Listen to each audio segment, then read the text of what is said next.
গত কিছু ভিডিও থেকে আমি খেয়াল করছি যে আপনারা অনেকেই কমেন্ট করছেন যে এখনও রিসিভতা পাননি বা এখনও আবেদন করার পরেও কোনো রিসিভতা হাতে পাননি। এর কারণ কি সেটি আজকে ভিডিওতে আমরা জানার চেষ্টা করব। এছাড়া আমরা আজকে ভিডিওতে জানার চেষ্টা করব যে রিসিভতা মালিক দেয় না কেন, এবং তা দেওয়ার পরেও কেন নুলুস্তা ওঠে না বা ভিসা হয় না অরিজিনাল রিসিভতা হওয়ার পরেও। সো সেটা আজকে ভিডিওতে জানার চেষ্টা করব। এছাড়াও জানার চেষ্টা করব যে কত সময়ের মধ্যে পড়লে আপনারটা কোঠার ভিতরে থাকবে এবং কোন সময়ের পরে পড়লে আপনারটা কোঠার বাহিরে চলে যাবে সেটা জানবো। এছাড়াও টুকিটাকি আর অনেক ইনফরমেশন আজকে ভিডিওতে দেওয়া হবে। সো ভিডিওটি একটু স্কিপ না করে সম্পূর্ণ ভিডিওটি দেখুন। সম্পূর্ণ ভিডিওটি দেখলে আশা করি আপনার কাজে লাগবে। সো শুরু করা যাক। প্রথমে আপনাদেরকে যে ছবিগুলো দেখালাম কমেন্টের, সেটা বাস্তব। এখনও অনেকেই নুলুস্তা পায়নি এবং 2-3 লাখ টাকার উপরে জমা দিয়ে রেখেছেন।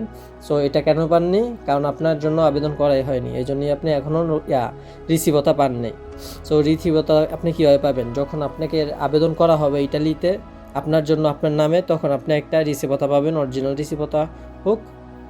সো ওইটা আপনি তখনই কিন্তু পাবেন। কিন্তু আপনার নামে যদি কোনো আবেদন করাই না হয় এবং আপনাকে যদি অ্যাপ্লাই বা ইটালির কোনো অ্যাপ্লাই মানে আপনার নামে কোনো ভিসার আবেদন করেনি, এখন এটা ডোমেস্টিক হোক, এগ্রিকালচার হোক, স্পন্সর হোক, এগুলো কোনো কিছুই আপনার নামে আবেদন করেনি। সো আবেদন যদি না করে থাকে সেক্ষেত্রে তো আপনি কখনোই রিসিভতা পাবেন না।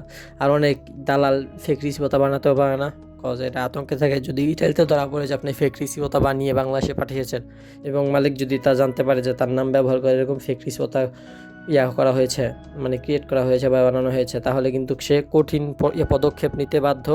এবং সে যদি পদক্ষেপ না নেয় তো পরবর্তীতে কিন্তু ইটালির যে সরকার আছে সে যদি মিনিস্ট্রি থেকে যদি কোনোভাবে জানতে পারে যে এই লোক জালিয়াতির সাথে জড়িত, তাহলে কিন্তু অনেক টাকা জরিমানা করে।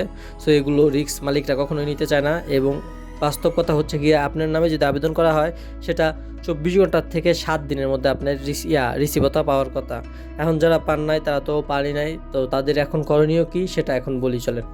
তো আপনারা যারা এখনও রিসিভতা পান নাই তাদের করণীয় হচ্ছে, প্রথমে যা টাকা লেনদেন করে ফেলছেন তা তো করেই ফেলছেন, কিন্তু বর্তমানে এখন আর কোনো টাকা লেনদেন করা যাবে না। বর্তমানে যদি আপনারা টাকা লেনদেন করতে যান তাহলে কিন্তু সেক্ষেত্রে আপনাদের প্রতারণা হওয়ার সুযোগ আছে।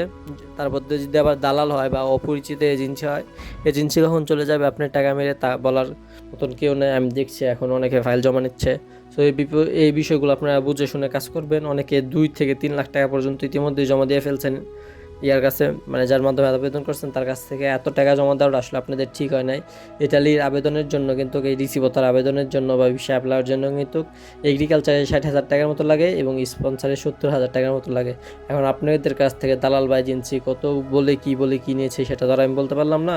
তো যেটা হচ্ছে গিয়ে বাস্তব আপনাদেরকে আমি সেটাই বললাম। অ্যান্ড আপনারা অনেকেই রিসিভতা দেখাতে চান, দেন রিসিভতা যদি দেখাতে চান সেটার কিন্তু একটা চার্জ দিতে হয়, এটা আপনারা অনেকেই জানেন না। ফ্রিতে যারা রিসিভতা দেখে দেয় তারা আসলে দেখতে পারে না রিসিভতা, আর ফ্রিতে রিসিভতা দেখাও যায় না, সময় লাগে বিষয়টার জন্য। আর একটা মনে করেন সময়ের প্রয়োজন আছে, আর পৃথিবীতে সবারই সময়ের মূল্য আছে, এসব বুঝেই আপনারা করবেন। এখন করণীয় কথা তো বললাম যে কোনো প্রকার টাকা লেনদেন করবেন না। অ্যান্ড আপনারা যদি রিসিভতা পানও এতদিন পরে, যেহেতু আজকে প্রায় 20 থেকে 22 দিনের মতন হয়ে যাচ্ছে, ইটালির সকল আবেদন কিন্তু শেষ 18 তারিখেই ফেব্রুয়ারির, কিন্তু এখন 20 থেকে 22 দিন হওয়ার পরেও আপনারা রিসিভতা পাচ্ছেন না। এর পিছিয়ে কারণটা কি আপনারা একটু যদি ডিপলি চিন্তা করেন তাহলেই বুঝতে পারবেন যে আপনার আবেদনটি হয়তো বা করা হয়নি। আর যদি করা হয়ে থাকতো তাহলে কিন্তু এতদিনে রিসিভতা বের হয়ে যেত।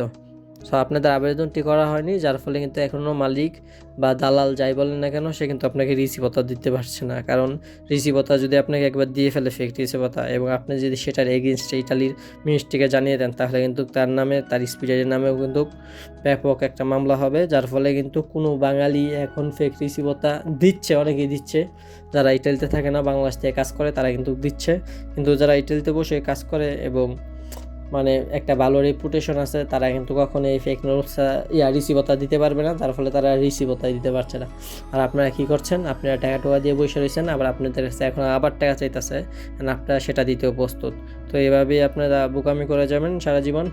তারা বড়লোক হবে, দিন শেষে আপনি ইটালিতেও আসতে পারবেন না এবং ঋণে জর্জরিত হবেন। সব বিষয়গুলো আশা করি বুঝতে পারছেন। আর গত ভিডিওতে আপনারা অনেকেই আমার কমেন্ট করছেন যে ভাই এই বিষয়ে একটা ভিডিও বানান, যে রিসিভার এখনও পাচ্ছেন না, কারণ কি?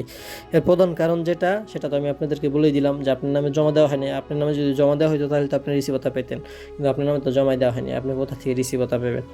আর আপনারা ফেসবুকে অনেকেই নক করেন, নক করে ভাই বলেন যে ফ্রিতে দেখার জন্য, কিন্তু ফ্রিতে কোনো কাজ হয় না। যদি আপনারা রিসিভারটা দেখাতে চান তার জন্য আপনাদের চার্জ পে করতে হবে। এসব বুঝে পরেই ফেসবুকে নক দিবেন, এর আগে কেউ নক দিবেন না। তো ভিডিও দেখার জন্য